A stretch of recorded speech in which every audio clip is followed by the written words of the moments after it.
Hella fellas. Welcome back to Top 5 Choices. Today's video I am gonna do a detailed review and pick the top 5 best 2-in-1 laptops. After doing proper researches, we came to the conclusion that meets the best in terms of overall. Kindly leave a like if you find this helpful, and I'd appreciate if you subscribe to my channel and turn on post notifications if you haven't. We'll be back with more videos. The Microsoft Surface Go 2 follows the same design, just smaller on 2 axes.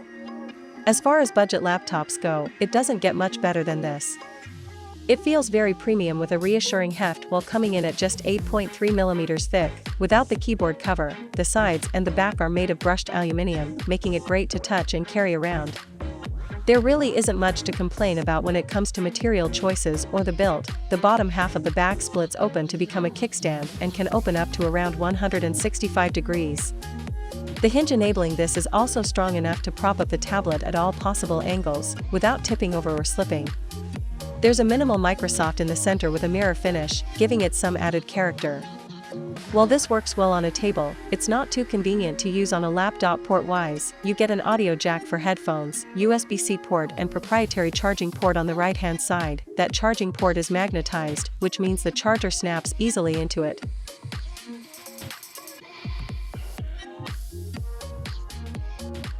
The Yoga 9i has an absolutely beautiful 14-inch, 1080p display that fooled me into thinking it was 4K at first. While watching the trailer for Raya, the colors were vibrant and beautiful.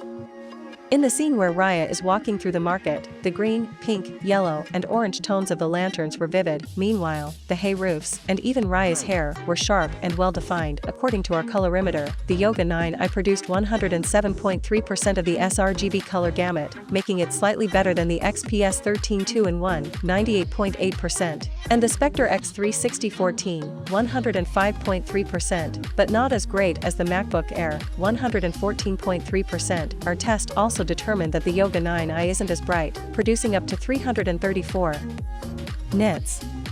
That's dimmer than the XPS 13 2-in-1, 488 nits, Spectre X360 14, 365 nits, and MacBook Air, 366 nits. You can see this in the photos we shot, which showed a bit of our own reflection. The Yoga 9i is be perfect in a college or work setting, as typing on the large and chunky keys proved to be silent. When testing out the keyboard on 10 Fast Fingers online typing test, I was able to meet my average of 53 words per minute. The 4.1x 2.7-inch touchpad has a silky smooth feeling to the touch, which differs from the palm rest of the laptop. The touchpad proved to be quite reliable when swiping and clicking, and worked well with Windows 10 gestures like 2-finger scrolling. In the back corner, opposite to the Lenovo logo on the hinge, is the stylus slot. The stylus features an elastometer nib, which is made to feel like you're writing on paper while using the pen. The pen works perfectly if you plan to use the laptop for drawing purposes or even for taking notes, as it is able to easily pick up my swipes. However, while using the stylus, I noticed 2 small buttons directly in the center of it which seemingly stops the pen from functioning, causing me to have a difficult time while playing with it on Paint. They can function as a right clicker, top button, and an eraser, bottom button. On the Geekbench 5.3 overall performance test, the Yoga 9i scored 5,312, which beats the Spectre X360 14, Core i7-1165G7, 16GB of RAM, which scored 4,904. Dell's premium XPS design language casts off any notion that Windows laptops lack the same chic or modern feel of Apple devices. In almost all areas, the XPS 13 2-in-1, 2021, both looks and feels like a top-quality product, and this goes a long way to justifying the price. We had more than a few people coo at the slim design. It's not as thin as a MacBook Air, but it does retain the same strikingly thin appearance. It feels strong but highly portable, making good use of every millimeter of space on the chassis. Strangely though, it still doesn't feel overly light, despite only weighing 1.3 kilograms, and it gives the impression of some solid heft when carrying it.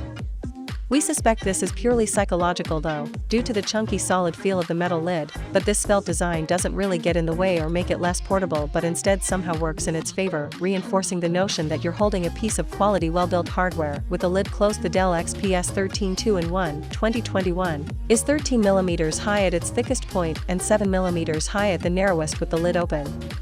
Overall dimensions of 296 x 207 x 13 mm WXDXH actually make it just slightly smaller than a MacBook Air in width and depth by a few millimeters, which may give you some idea of how thin and portable it really is, besides the striking physical appearance. The display is undoubtedly the next high-quality feature that you'll notice on the Dell XPS 137390, with bright and sharp colors. Even just the Windows desktop and application icons stand out, along with imagery and movies across the full HD+ 1920 x 1200 resolution. The eagle-eyed among you will recognize this as a slightly wider 16:10 aspect ratio than standard HD. Bezels are thin, colors are bright, and blacks are dark. It's great, although this version lacks HDR400 compliance option of its newer 9310 sibling. In keeping with modern trends, ports are limited. You get two USB-C Thunderbolt 3 ports, 3.5mm audio output, and a microSD card slot. And that's it. One of the USB-C ports is used for charging, leaving one lonely port for everything else, although Dell includes a USB-C to USB-A adapter in the box.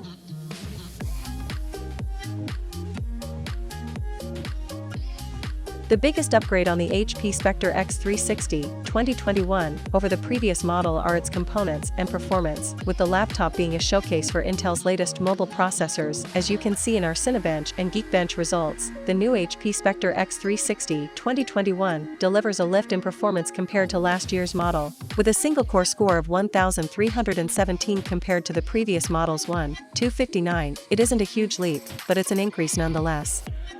The Intel Core i7-1065G7 was a pretty great mobile processor anyway, so it's good that Intel has built on its solid foundation. Overall, as a result of the new CPU, along with a hefty 16GB of RAM, the HP Spectre X360 2021 is a great little performer, with Windows 10 feeling fast and responsive. Multitasking, with numerous apps open at once, alongside plenty of Edge tabs too, didn't really serve to slow down the HP Spectre X360 2021's performance either for day-to-day use. Then, the HP Spectre X360 2021 delivers the sort of performance you'd expect of a premium laptop at this price point. You certainly won't be disappointed, however. One of the biggest upgrades to come alongside the new Tiger Lake CPUs such as the Intel Core i7-1165G7 is the inclusion of Intel Iris Xe graphics. This is an integrated GPU that promises to offer vastly improved performance compared to previous integrated graphics, and could even rival some discrete GPUs. While the HP Spectre X360 2021 certainly isn't a gaming laptop, it could feasibly run some PC games that other thin and light laptops would struggle to run. While Cyberpunk 2077 at full graphical settings isn't on that list, Intel has claimed it could play GTA 5 at over 60 frames per second, while esports games such as Rocket League, League of Legends and CS:GO, which are less graphically demanding but require fast performance, could be playable. So, of course, we attempted to play a few games on the HP Spectre X360 2021. As we've mentioned, this definitely isn't a gaming laptop, but we wanted to see if it would be possible to play games at the end of the day, when you want to unwind after a hard day at work. The answer is, sort of. Total War: Three Kingdoms managed only 30 frames per second on low settings. Anything more demanding was unplayable. We also fired up Ori and the Will of the Wisps, a visually stunning 2D platform game, which despite looking great, is less taxing than a lot of other modern games. Unfortunately, we had to drop graphical settings to low and scale down the resolution to achieve smooth gameplay. As such, while it was possible to play modern games such as Ori and the Will of the Wisps, it was only with big sacrifices to graphical fidelity. So, don't give up the day job. HP Spectre X360 2021. One thing to note is that even while performing relatively low-powered tasks, such as downloading an app, the fans of the HP Spectre X360 2021 will kick in a way. It's understandable, since this is a super thin laptop that needs to keep its components cool.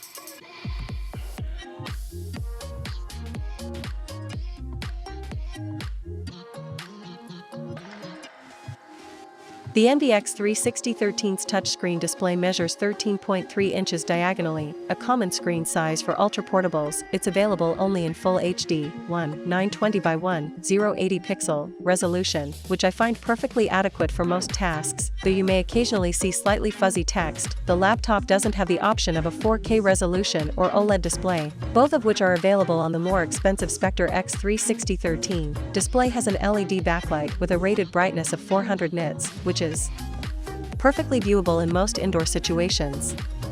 Entry-level models have a dimmer 300 nit panel. HP also offers the NBX 360 with a 1000 nit display with integrated privacy filter, though I've found that while such screens do block adjacent seat snoops, they're harder to read and will likely only appeal to people who frequently access sensitive data in tight quarters. It offers a comfortable typing experience.